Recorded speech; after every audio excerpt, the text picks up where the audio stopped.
I'm Allison Trimble. My program's Willfully Guided Horsemanship. My background is as a cow horse trainer, and over the years I've trained and competed and shown on my own horses. When I started training people to train their own horses, I found that there's some things that have really helped my clients. There are all these different aspects to training horses. There's the horse, there's your abilities and experience, there's the tools and drills and things that you collect and put into your toolbox over the years. What I found makes the biggest difference for people and for myself is how you connect those dots, how you build a cohesive, comprehensive, and compatible program with your horse. And so under kind of the encouragement of my clients, I'm starting to put together a group of kind of cowgirl wisdoms that are tips and pointers that can help you kind of understand the why of things, the philosophy behind why certain things work. And so what I'm hoping for you is that even if all you take away is one thing, one little thing that turns on a light bulb that helps improve your experience with your horse, then that will be successful for me. So I hope you tune in, I hope you ask questions, and I hope that this helps improve your relationship with your horse.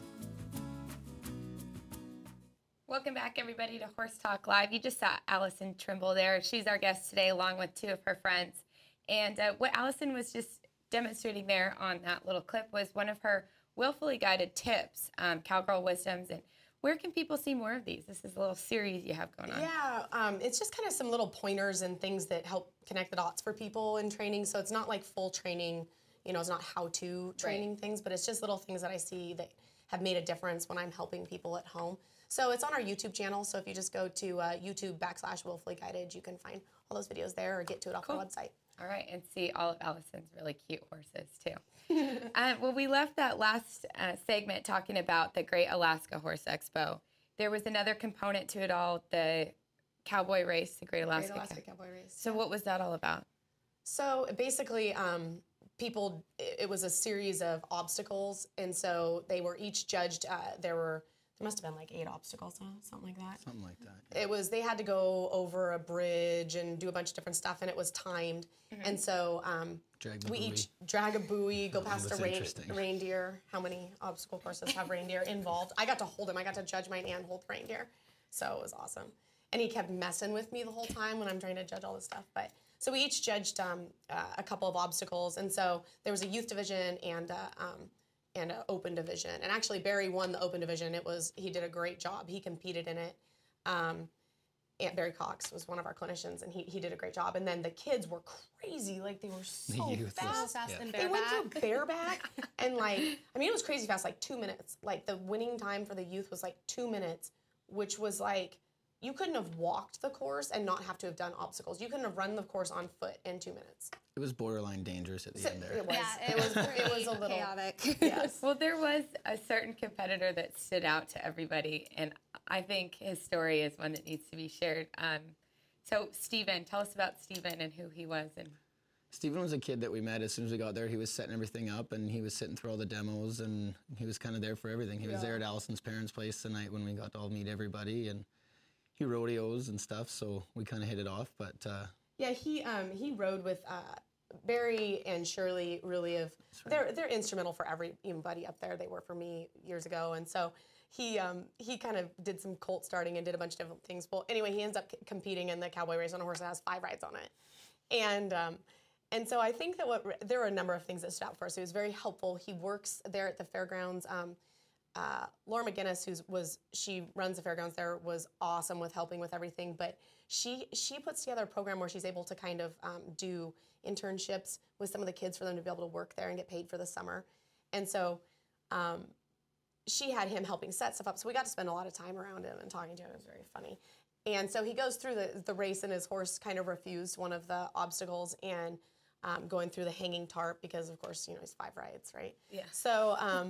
So Stephen got off, and we were like, hey, you can, Kade goes, hey, you can go on by, if you need to go on. And he was like, no, I want to do it right. And he got off, and so we had to pass him on through it because other riders were coming. But afterwards, we're all sitting, and talking after the event. And he was over there for like 30 minutes, sending his horse through, working on it, getting his horse comfortable with it. And that really impressed all of us, I think. Yeah, for sure. He just had this calm composure and just super polite about it. Wasn't even working the horse through, kind of like old school way. He was just so methodical and polite with it in his approach, and it was really respectable.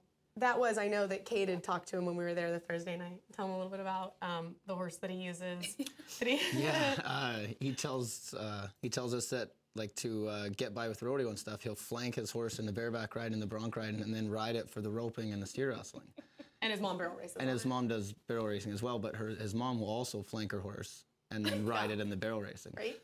I think that's just awesome. That was the coolest thing I've ever heard. Yeah, that is, my friend's a different spin on an all-around horse. Yeah, exactly. I mean, we're all honestly very easily entertained, so that was like, that was country. Yeah, we were. That's Alaskan. That's not even country. Well, good for Stephen, and you actually helped he and his brother get to the National High School Rodeo. We did. We fundraised, used a lot of social media to fundraise. When we were done, you know, the fairgrounds have been so helpful to us. When I went in to talk with Laura about it afterwards, said, you know, what can we do for next year to make it better? And she said, well, we have this great high school rodeo, you know, which they never had when I was there, of course. But, you know, we have a couple of kids who've qualified, and Stephen's one of them, and they won't be able to afford to go to the high school national finals rodeo. And so, you know, we all talked about it. And so we fundraised, and it was nearly $4,000. What ended up happening is Stephen got in a four-wheeler accident right before, and I mean, it was very scary. Situation, had a very bad concussion. Anyway, what came of that, though, is that we realized that his brother had also qualified, and really nobody had asked us about him, and so his name's Jesse. And so they both qualified in rough stock and bull riding and shooting, trap, and long rifle. And so we fundraised and were able to get both of them along, and their mom was a chaperone, so they flew down and met me, and then I drove them to Wyoming to the high school. Yeah, it was really fun and rewarding. Yeah. And I mean, people kicked in from all over the place. We had great sponsors for them, just amazing sponsors. That is great. So. That's what it's all about. Yeah. Well, there's a reason, Allison, that you chose to bring these two along with you today. And so let's get to know why you have taken a liking to these two horse people that are here with us on Horse Talk Live.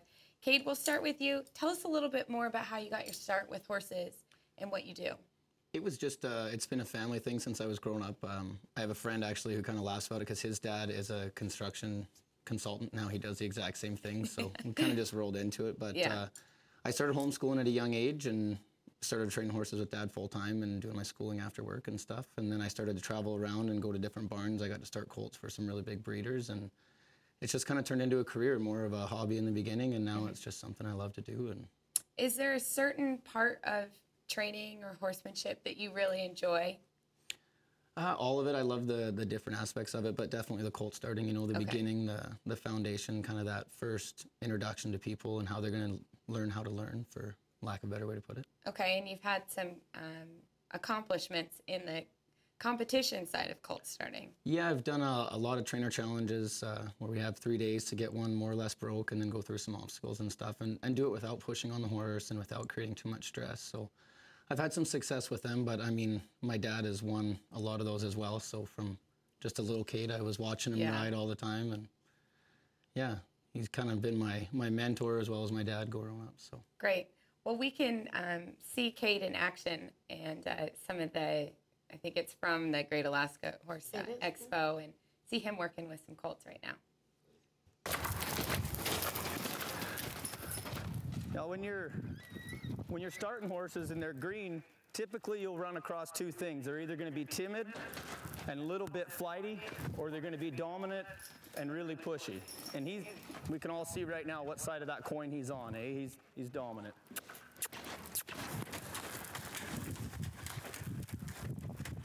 Very nice. Very nice. There. Attaboy. Good. Very good start to what we're trying to accomplish for that first ride.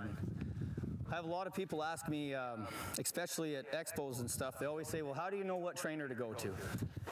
For me, I find someone that, number one, likes horses. If you show up and this guy hasn't bet a horse in an hour, probably wouldn't take my horse to him. You gotta like horses to do this job.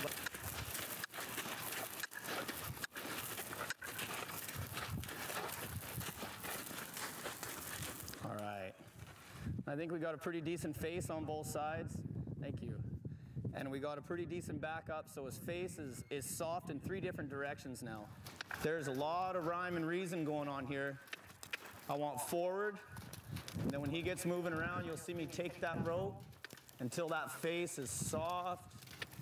Wind him all the way down. Got stiff with his face, so I'll push him. A little deadlock here. Push him a little more there.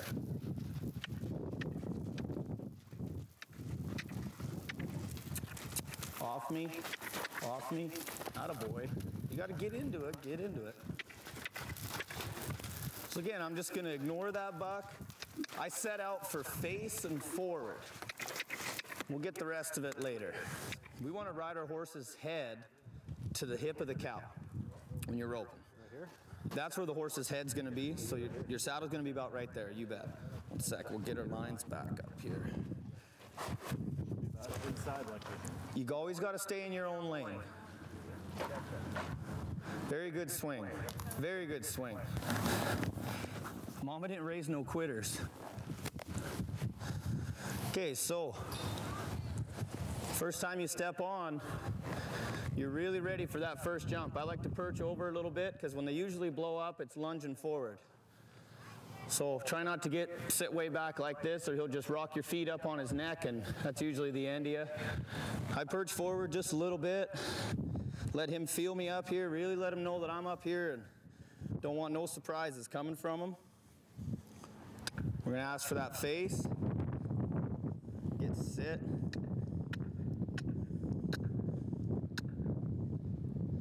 There. Easy, partner. Easy, partner.